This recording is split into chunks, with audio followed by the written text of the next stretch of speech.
Imagine this, a block of pure gold, the most powerful symbol of global sports, once had to huddle inside a cobweb-covered shoebox.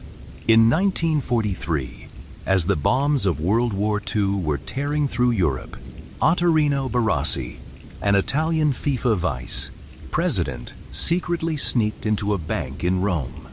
He withdrew the World Championship trophy from the steel vault, hid it inside a shoebox, and stuffed it under his bed. Throughout those dark years, the fascist Gestapo searched his house countless times, but no one bothered to look under the bed. The greatest trophy on the planet survived humanity's darkest hour in such an ironic way. But to understand why that small piece of gold holds so much weight that people would risk their lives to protect it, we must travel back a decade earlier to a crazy idea born in the middle of the ocean.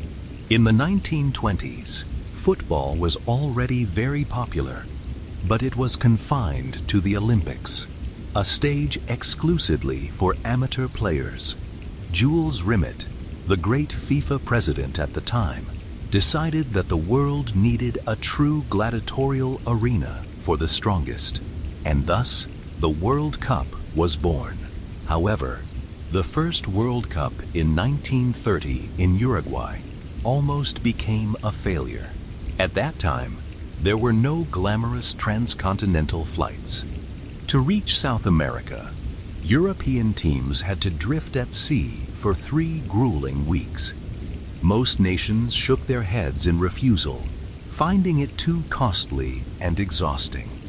Ultimately, only France, Belgium, Romania, and Yugoslavia agreed to step aboard the historic ship named Conte Verde *. That ship carried Jules Rimet, 3 football teams, 3 referees, and the Golden Goddess of Victory trophy. The players had to train physically right on the ship's deck, braving rough seas and heavy winds. When Uruguay lifted the championship trophy on home soil after the first complete tournament, the world realized a new truth. This round ball possessed a kind of magic that could bridge any border. Football is not just a game of 22 men chasing a ball. Sometimes, it is the only medicine that can revive a dying nation. Look at 1954, when the final took place in Switzerland between Hungary, a team dubbed the Invincible Golden Team, and West Germany. At that time, West Germany was just a broken nation, sinking in ruins and an overwhelming sense of post-war inferiority. The rain poured heavily, turning the burned pitch into a giant mud puddle. Hungary quickly took a 2-0 lead after just 8 minutes. But then, through an unimaginable will to survive and a slight advantage from interchangeable screw-in studs designed specifically by Adidas for slippery pitches, West Germany made a comeback to win 3-2. That match went down in history as the miracle of Bern.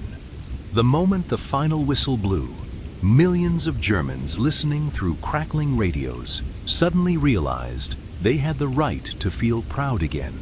A colossal spiritual architecture of a nation had been rebuilt from the ashes, all because of a single football match. But where there is ultimate glory, there are also dark corners.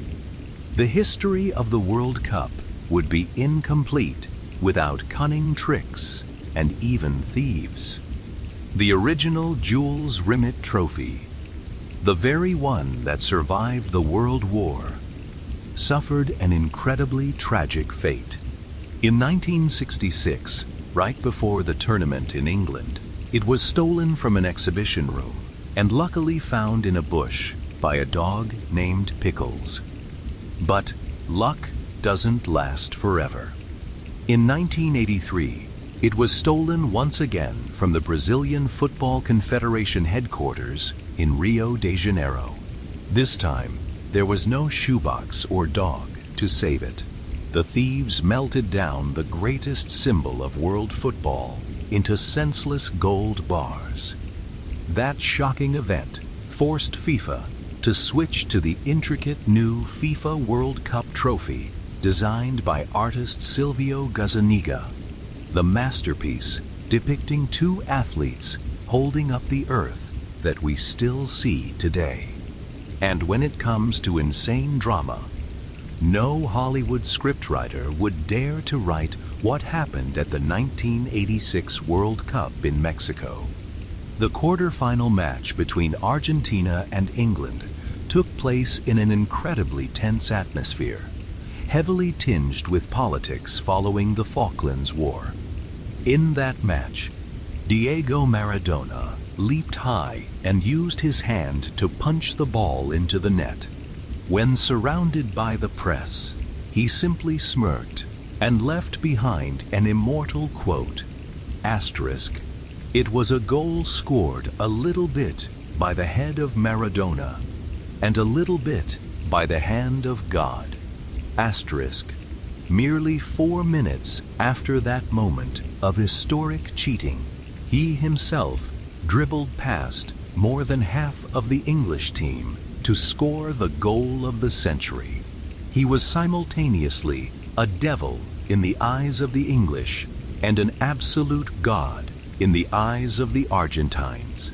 Today, after nearly a century, the World Cup has evolved far beyond a mere sports tournament into the most colossal entertainment industry machine on the planet. From 13 small teams adrift on an ocean liner, the tournament expanded to 32 and is heading towards 48 national teams. The primitive stadiums of the past now bear the resemblance of modern-day Roman Colosseums, featuring massive lighting systems and epic architecture. Every time the finals take place, billions of people across all continents hold their breath, following the physical curve of the ball. Regardless of language, skin color, or belief, the world seems to temporarily put aside its conflicts to beat to the same rhythm. Every 4 years, that grand wheel of history is set in motion once again, continuing to tell endless stories of blood, tears, and glory on the green pitch.